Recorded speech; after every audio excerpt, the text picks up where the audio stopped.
All right, welcome everyone. The time is finally here. We made it through September. Finally. Wow, what a brutal month across the space. But I think the past 72 hours or so, we've seen some nice green uptick from the macro. That's always a welcome sight, especially after basically 2.5 years of bear. It's nice to see that green coming back to us again.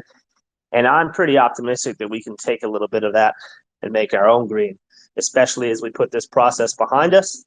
We have the best in the business. Shitoshi is our CEO and his dev team, alongside RW, helping us through this process.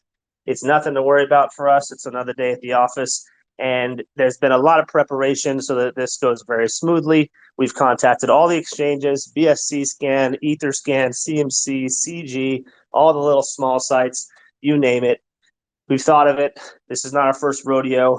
A lot of the guys in the team have been involved in several migrations like myself.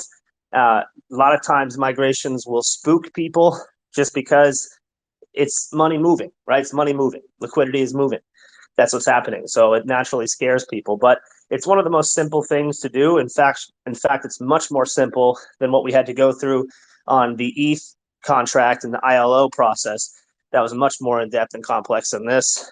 We're just upgrading the contract. And as you all know, a lot of great things are going to come through that. So I'll dive into those in a minute here for a recap. And for those that don't like to read my Medium article, I'll just kind of read those out loud so people can listen back to this. Again, we're going to stay on point here. It shouldn't be too long in spaces. I will get some of you guys up here, hopefully, to talk to me. So it's not just me ranting. So feel free to request at any point. But we're also going to come back in Telegram to hang out with our community as always. So either way. Also, if you hear a cat meowing in the background, I apologize. Whenever I start talking, she gets a little excited and just does a constant meow. So apologies for that.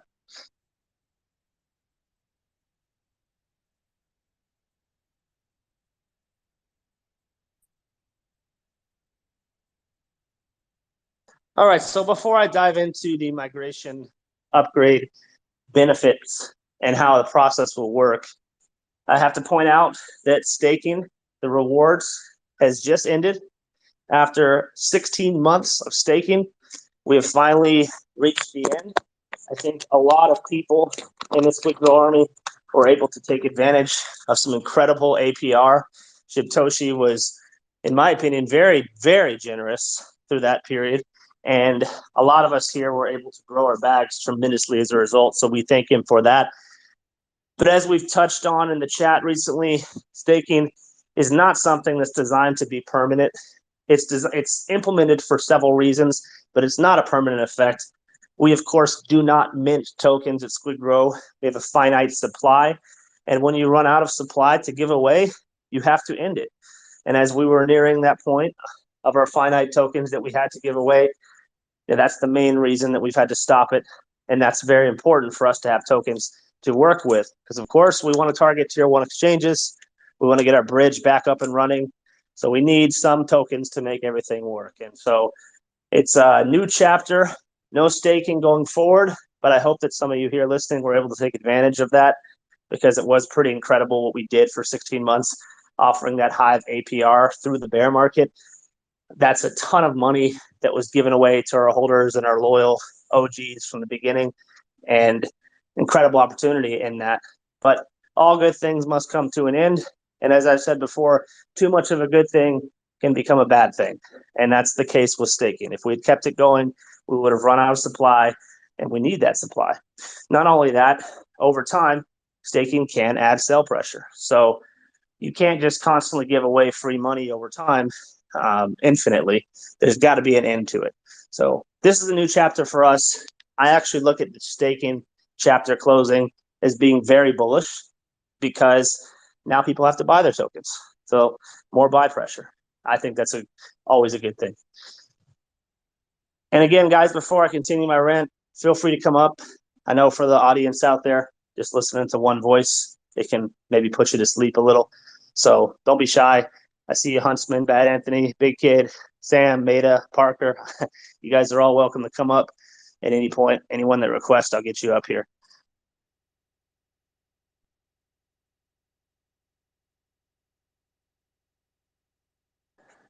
All right, so what does this process look like? So what's going on right now? That's probably what's on your mind. So let's dive into that.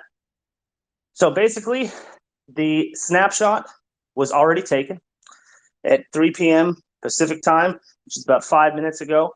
That happened. Trading should be disabled now.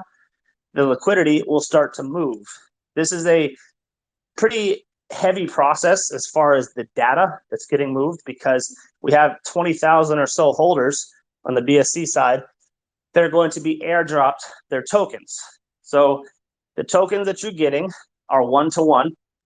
If you're not staking, you're going to receive the exact amount of tokens, and they're going to be worth the exact same as they are from the snapshot point on the new contract. You have to do nothing to receive those tokens, whether you're in the staking or not. You're going to receive those tokens. You just need to add the new contract address to your wallet, whether that's Trust Wallet, MetaMask, SafePal, you name it. You need to add that new contract in. You will actually have 3 contracts in your wallet now. If you have the old BSC plus the new one plus the ETH contract, you'll have 3 addresses showing in your wallet. So make sure you do that. A lot of people will probably forget to do this and think that we haven't airdropped them, but the tokens will be there. They will show up in your wallet, assuming you held SquidGrow prior to the snapshot. You will receive those tokens 1-to-1. The only caveat is that if you were staking, we had put out an announcement to this about 3 weeks ago. If you were staking and you were staking before a certain point, the taxes from the withdrawal, so if you normally withdraw, it's a 2% tax, and if you normally harvest, that's a 6% tax. Those taxes will be automatically factored in to the airdrop you receive. So that's the only caveat to the 1-for-1, is that the taxes will be taken if you are staked. But other than that, you're receiving tokens 1-to-1. You have to do nothing. It's a very simple, relaxing process. And hopefully everybody that was staking LP were able to get their tokens out, because once we've transferred the LP out, of course, that contract is null and void and no longer works. And that's the case right now. You should not be able to trade. Trading should be paused. And that contract has come to its end. A long in history end, 16 months on that BSC contract. That's our oldest chart. So it's a bit bittersweet. But as you guys know, we did this for some serious reasons. And I'd like to dive into those now. I don't see anyone coming up here to request, so I'm just going to get this out of the way. So let's do this. So why are we doing this? What is the point of the upgrade?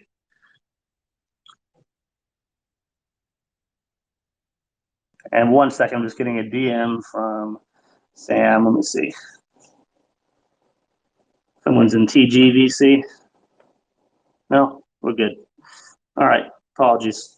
So yeah, what's the point of this upgrade? Well, there's several reasons, but the first one, for those that don't understand liquidity, bear with me here. There's a very specific mechanism that works to actually pair liquidity. As you all know, all of our tax, both buys and sells and transfer, goes to liquidity. So when that tax is taken, there's a mechanism that pairs it into the actual pool and puts it in there. Our BSC contract, unfortunately, didn't have certain parameters that was needed. As our price grew, it became more difficult for our contract on BSC to actually pair liquidity. And because of that, it's not optimal, right? It's really not optimal, because if you go higher and higher, there was really no way to efficiently pair LP. And as we know, if we want to hold higher floors for any length of time, we're going to need that LP at those higher floors. Otherwise, the volatility is just nuts. So that was number one reason we had to do this. We've known that for a while, and we did find a small workaround, but it's just not optimal as we grow. So that was the triggering reason. The second reason was born out of our SAM upgrade. So when we went over to ETH, we actually implemented this SAM feature, which of course allows us to absorb other projects. And with that, the ETH contract actually has an ability to absorb the LP directly. So it essentially absorbs LP plus market cap, if you want to think of it that way, when a project is taken on. That makes it nice and simple. And of course, the BSC contract, being that it was older, did not have this functionality. Now it will. So now it'll be the exact same as ETH. It'll be equal to ETH. It will have all the same things as ETH on that. And that's to our motto. You know, we take care of both sides of our blockchains, and you can't have one thing on ETH and not the other and have that motto. So BSC is going to be right there with ETH now, and that's exciting. So what were the other reasons? Well, the contract address was separate for one. That made people a bit confused, having two different contracts for the same token. Now the contract address is going to be the exact same. So that ETH contract address that we have now, that's still live, by the way, ETH contract is still tradable, and our exchanges with ETH on it that we've added recently are also still live. The new BSC contract address is going to be the exact same contract address there. It will show as two different tokens in your wallets, though, so be sure to add it. So that's a pretty convenient thing. People will be less confused. It'll be easier to find us with the same contract address. But then the three big reasons that no one really talked about have to do with the taxes. So the 0% tax, it is something that we've publicly said time and time again that we want to go to over time. Of course, we're going to scale it down strategically, and we're not going to announce when. It's just going to happen. But we actually couldn't go to 0% on BSC. There was a mechanism that would only allow us to go to 1%. So that's not ideal. This now will allow us to go to 0 should we choose to. Not only that, the transfer tax was pegged to our sell tax, meaning that we couldn't actually lower the transfer tax independently of the sell tax. So if the sell tax was 8, then the transfer tax was 8, and vice versa. This allows them to move independently, which is huge for us. Of course, we want to reduce that transfer tax over time too. So now we have that ability. And then the other thing that kind of sort of has to do with tax is the decimals, right? So the decimals of the contract is part of the tokenomics, not tax, pardon me. But we have an oddball